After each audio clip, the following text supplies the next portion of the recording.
এখন রেস্টুরেন্টের মতো বাড়িতে ড্রাই চিলি চিকেন বানানো খুব সহজ। প্রথমে চিকেনটাকে আমি একটু সিদ্ধ করে নিয়েছিলাম মাংসটা শক্ত হওয়ার কারণে। এরপরে একটু গোলমরিচ, একটু শুকনো লঙ্কা শুকনো খোলায় ভেজে একটু গুঁড়ো করে নিতে হবে। ওর পরে মাংসের মধ্যে একে একে দিয়ে দেবো আদা রসুন বাটা, লঙ্কা কুচি, লঙ্কার গুঁড়ো, সাথে অল্প লেবু, ডিম আর কর্নফ্লাওয়ার দিয়ে ভালো করে ম্যারিনেট করে রেখে দিতে হবে অনেকক্ষণ।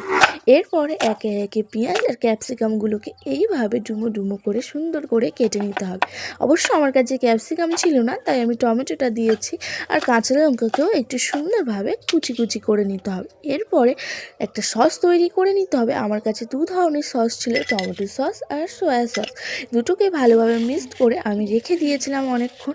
এরপরে মাংসগুলোকে অল্প ভেজে নিয়ে পেঁয়াজ আর টমেটোটাকেও ভেজে তুলে নিয়ে ওই তেলের মধ্যে দিয়ে দেবো আমি আদা রসুন কুচি আর লঙ্কা কুচি দিয়ে একটুখানি ভেজে নিয়ে ওই সসটা মিক্সড করে ওর মধ্যে দিয়ে দেবো মাংস আর পেঁয়াজ টমেটো কুচি দিয়ে একটু কিছুক্ষণ সামান্য নেড়ে নিয়ে ওপর থেকে একটু ধনে পাতা ছড়িয়ে দিলে একদম রেডি হয়ে যাবে ড্রাই চিলি চিকেন।